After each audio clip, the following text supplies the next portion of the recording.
자, 오늘은 5차시 교과서는 98에서 99쪽에 해당하는 내용입니다. 중력과 자연 현상에 대해서 알아보도록 하겠습니다.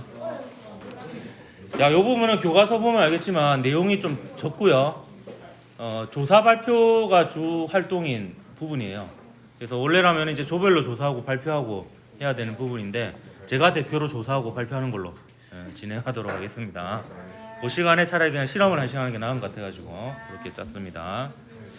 우선 대기의 구성부터 설명을 하도록 할게요. 그 지구가 이제 생명체가 살 수 있는 요건이 여러 가지가 있는데 그 중에 하나가 적당한 중력이 있습니다. 그 적당한 중력 때문에 이제 대기를 구성할 수 있었는데, 근데 그 우주에서 가장 많은 원자는 수소입니다. 예, 수소. 별들이 다 수소로 이루어져 있죠. 그 두 번째로 많은 원소가 헬륨이에요. 예, 수소가 핵융합하면은 헬륨이 되기 때문에. 근데 이 수소와 헬륨은 지구상에는 별로 없습니다. 우주에서는 제일 많은데 지구상에는 잘 없는 게 얘네들이 가벼워요. 가벼워서 속력이 빨라서 지구의 중력권으로부터 벗어나 있습니다. 대부분이. 얼마나 빠르냐 하면 울산에서 부산까지 가는데 4초 정도 걸리는 속도. 초속 한 11km 이상 됩니다. 그래서 얘가 이제 다 빠져나가 있어요. 거의 대부분이. 그래서 일부만 남아 있고요. 반면에 질소하고 산소는, 수소하고 헬륨 원자번호 1번, 2번이죠. 질소하고 산소는 수소, 헬륨, 리튬, 베릴륨, 붕소, 탄소, 질소, 산소 7번, 8번입니다. 수소에 비해서 7, 8배 무거워요. 그래서 이 녀석들은 같은 온도일 때 수소, 헬륨보다 상대적으로 속력이 느립니다. 그래서 탈출 속도에 못 이르기 때문에 지구 중력을 벗어날 수 없고 대기를 이루면서 이제 잡혀 있는 그런 상태가 되는 거죠. 이걸 좀 더 어렵게 설명하면 중학교 때 운동 에너지 배웠습니까? 2분의 1 mv 제곱. m이 질량이고 v가 속력이죠. 같은 온도의 기체는 기체의 종류하고 관계없이 분자의 운동 에너지가 같은 거예요. 평균 운동 에너지가. 그 말은 이제 m이 작으면 v가 크고 m이 크면 v가 작다라는 뜻이 되는 겁니다. 그래서 지구니까 똑같은 공간이니까 온도는 같을 거 아니에요. 같은 온도일 때 얘는 m이 작으니까 v가 크고 얘는 m이 크니까 v가 작고 이렇게 되겠습니다. 근데 달은요, 지구에 비해서 중력 가속도가 6분의 1 수준입니다. 그래서 이제 다 날아가고 없어요. 탈출 속도 자체가 작기 때문에 모든 기체들이 탈출 속도를 넘어서서 없습니다. 그리고 그 화성 같은 경우에는 달보다는 중력이 강한데 지구보다는 약하죠. 그래서 화성은 좀 더 무거운 기체들로 대기가 구성되어 있습니다. 그래서 이산화탄소가 많죠. 그런 특징이 있습니다. 우리 지구는 대부분 질소죠. 여러분이 마시고 있는 것도 대부분이 질소입니다. 질소. 산소는 그중 일부고요. 질소 과자. 예. 이거 의외로 좋아하더라고. 자, 대류도 중력에 의한 현상이라고 볼 수 있는데 대기와 바다가 이제 대류에 의해서 순환이 되고 있는데요. 이거는 물질의 밀도 차이에 따라서 생기는 상대적으로 중력의 차이가 생겨서 생기는 현상이다 이렇게 볼 수 있습니다. 물질의 밀도 차이에 따라 상대적으로 중력의 차이가 발생하여 나타나는 현상입니다. 이것도 이제 그냥 교과서에 있는 간단한 형태의 설명을 먼저 설명하고 조금 더 깊게 설명을 해주도록 하겠습니다. 교과서에는 그냥 이렇게 표현되어 있습니다. 차가운 공기는 밀도가 커서 아래쪽으로 내려가고요. 뜨거운 공기는 밀도가 작아서 위쪽으로 이동합니다. 근데 이게 왜 중력하고 관련이 있냐? 요 공기 덩어리 그리고 이 물 덩어리에 작용하는 힘은 크게 보면 두 가지입니다. 하나는 아래쪽으로 작용하는 중력이고요. 하나는 위쪽으로 얘를 띄우려고 하는 부력입니다. 근데 이 부력도 자세하게 지금 설명을 안 하겠지만 결국에 중력과 관련되어 있는 힘입니다.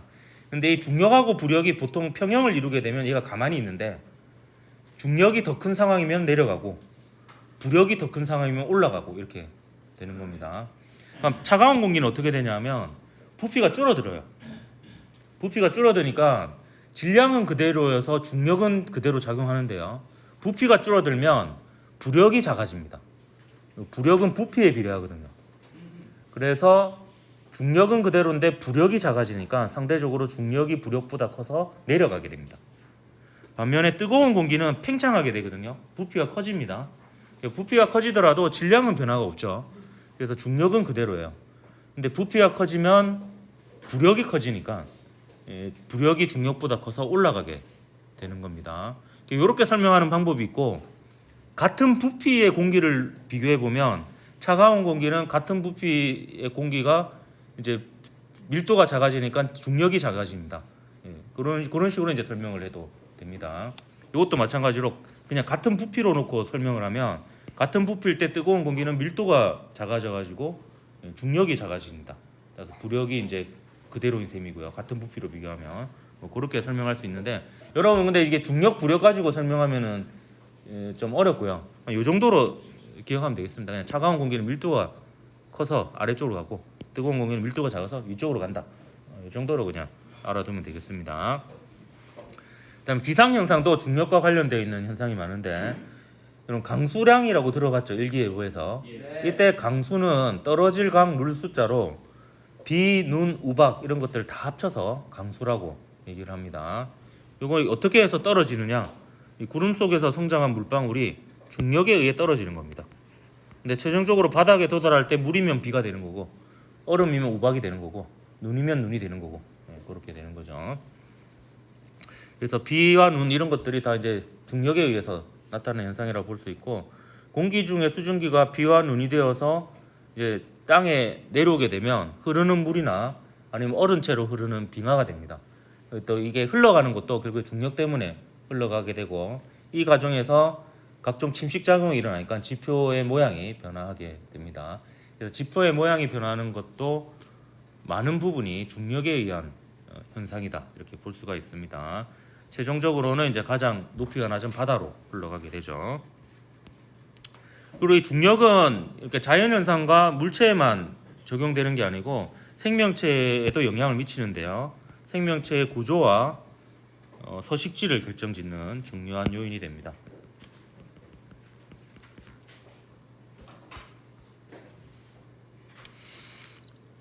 그 최초의 생명체는 바다에서 생성되었다라고 합니다. 근데 이제 얘네들이 왜 육지로 올라오게 되었냐면 여러 가지 이유가 있지만, 가장 큰 이유 중에 하나가 천적으로부터 자신을 보호하기 위해서입니다. 바닷속은 완전히 3차원 공간이기 때문에 전후, 좌우, 위아래 어디서 적이 올지 모릅니다. 그러니까 살펴야 할 곳이 많죠. 근데 땅에 오게 되면 전후, 좌우만 살펴보면 됩니다. 물론 이제 독수리가 공격할 수도 있고 뱀이 공격할 수도 있지만 그건 좀 드물고요. 대체로는 전후, 좌우만 살펴보면 되니까 천적으로부터 방어해야 될 방향이 줄어든다, 이렇게 볼 수가 있는 거죠. 근데 육지로 올라오면 불리한 것도 있어요. 그 물속에 있으면 거의 중력의 크기하고 비슷한 크기의 부력을 받게 되어 있습니다. 그래서 거의 떠다니니까 쉽게 움직일 수 있어요. 뭐 힘이 그렇게 세지 않아도 되는데, 육상에 올라오게 되면 공기도 부력이 있습니다. 공기 중에 부력도 있지만 매우 약하기 때문에 거의 온전하게 중력을 다 받는 상황이 돼요.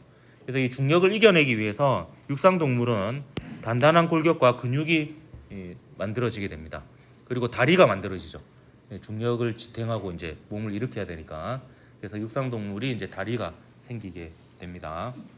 그래서 물고기랑 돼지고기 여러분 비교해 보면은, 그 물고기는 뼈 같은 경우에 가끔 가다가 그 말랑말랑해서 씹어 먹을 수도 있는 것도 있고 막 그렇잖아요. 네. 대부분 이제 가늘죠, 약하고. 네. 근데 돼지고기는 그 돼지 족발 그 뼈 씹어 먹을 수 없죠. 매우 단단하잖아요. 그게 이제 중력 때문에 그렇게 단단해졌다, 이렇게 보면 되겠습니다. 그다음에 식물의 뿌리가 중력 방향과 같은 방향으로 이제 자랍니다. 그러면 이제 땅 속으로 깊게 들어가서 영양분을 얻을 수 있는 확률이 높아지기 때문에 그렇게 진화를 했고요. 그 식물의 줄기랑 잎은요, 그 태양의 햇빛을 찾아가지고 빛에 반응하는 부분도 있지만 중력과 반대 방향으로 자라려고 하는 성향도 있습니다. 그렇게 하다 보면 확률적으로 이제 햇빛을 받을 가능성이 높아지게 되는 거죠. 이렇게 해서 이제 대충 끝나가는데요. 그림을 보면서 조금 복습을 하도록 하겠습니다. 따뜻한 공기는 어떻게 되냐면 밀도가 작아진다 그랬죠. 왜냐하면 팽창을 합니다. 팽창을 하면 부력이 커져서 이렇게 올라가는 거고요. 차가운 공기는 밀도가 커집니다. 어떻게 해서 밀도가 커지느냐? 부피가 줄어듭니다. 그럼 부피가 줄어들면 부력이 약해지는 거예요. 그럼 상대적으로 중력이 더 센 상황이 되니까 내려간다라고 볼 수 있습니다. 이게 대류 현상이고요. 그다음 자연 현상 중에 중력과 관련되어 있는 게 중력에 의해서 생성된 기권, 대기죠. 이게 이제 중력과 관련이 있고, 지표로 내리는 눈이나 폭포와 물에 의한 침식 작용 이런 것도 다 중력에 의한 현상이다 볼 수 있고, 일단 빙하가 지나간 U자국 같은 경우도 결국에 중력에 의해서 빙하가 끌려 내려갔기 때문에 나타나는 현상이라 볼 수 있습니다. 동물의 뼈 굴적, 여기 이제 중력을 이겨내기 위해서이고요. 근육도 튼튼합니다. 그다음에 뿌리는 땅 속으로 자라고 줄기는 중력과 반대 방향으로 자라고, 여기에 중력하고 또 관련된 현상이고요. 교과서 98쪽 한번 보십시오. 교과서 98쪽 보면 탐구에서 조사 토의하는 과정이 있는데 제가 조사하고 제가 토의하도록 하겠습니다. 자, 첫 번째로 밀물과 썰물은 왜 생기느냐? 이거는 이제 블랙홀에 대한 얘기를 잠깐 해야 될 것 같은데요. 여러분 혹시 살다가 블랙홀을 지나갈 일이 있으면 절대 뛰어내리면 안 됩니다. 죽거든요. 어떻게 죽는지 설명해 주도록 할게요. 블랙홀에 뛰어들었다고 합시다. 블랙홀은 잡아당기는 중력이 굉장히 강합니다. 그래서 높이에 따라서 잡아당기는 힘의 차이도 큽니다. 그래서 가까운 부분은 세게 잡아당기고 먼 부분은 약하게 잡아당겨요. 사람이 용수철이라 생각하면 용수철에 가까운 부분을 세게 잡아당기고 먼 부분을 약하게 잡아당기면 용수철이 늘어나게 됩니다. 그래서 이렇게 늘어나는 힘을 타이달 포스라고 하는데, 그래서 얘는 어떻게 죽냐면 이렇게 찢겨져서 죽습니다. 그러니까 블랙홀에 절대 뛰어들면 안 됩니다. 제가 여러분의 목숨을 한번 살렸고요. 요게 이제 그 밀물 썰물의 원리하고 같습니다. 여기 지구가 있고 달이 있으면 달이 지구를 잡아당기는데요. 가까운 곳은 상대적으로 세게 잡아당기고, 요 먼 곳은 상대적으로 약하게 잡아당깁니다. 그래서 마찬가지로 얘를 용수철이라 생각하면 이게 용수철이 이렇게 늘어나겠죠.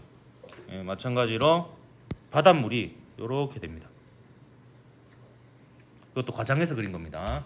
그러니까 요 사이에 지구가 자전을 하면 바닷물의 높이가 높아졌다 낮아졌다 높아졌다 낮아졌다 하죠. 그게 이제 밀물과 썰물이 되겠습니다. 블랙홀에서 뛰어들었을 때 죽는 거랑 같은 원리다. 찢어 죽는다.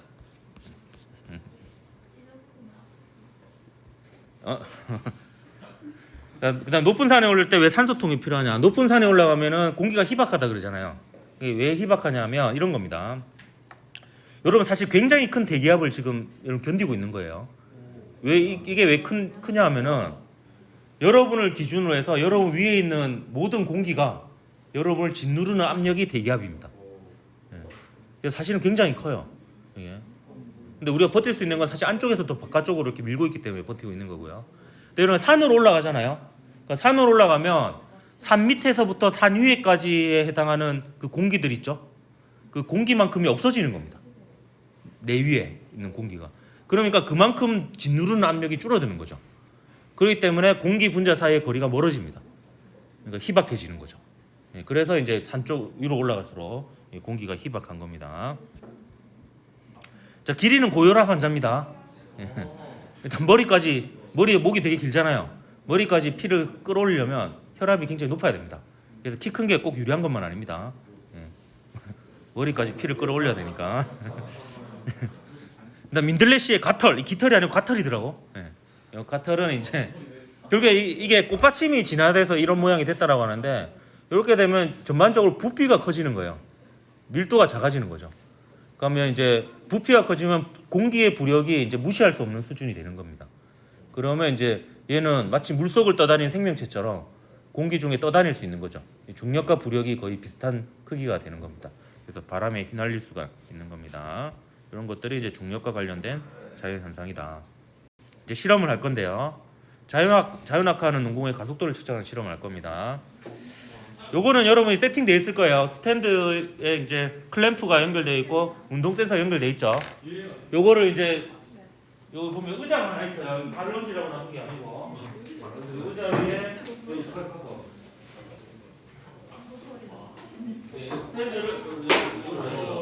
스탠드를 이렇게 올립니다. 그리고 이제 좀 이따 인터페이스 나눠주면은 인터페이스 위에다가 이걸 꼽으면 됩니다.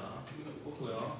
그다음에 농구공을 이제 여기서 이제 떨어뜨리는 건데 여기 보면 이 동그란 이 구멍 보이죠? 여기에 센터가 있는 부분이거든요. 그래서 이 센터를 잘 잡아야 돼요.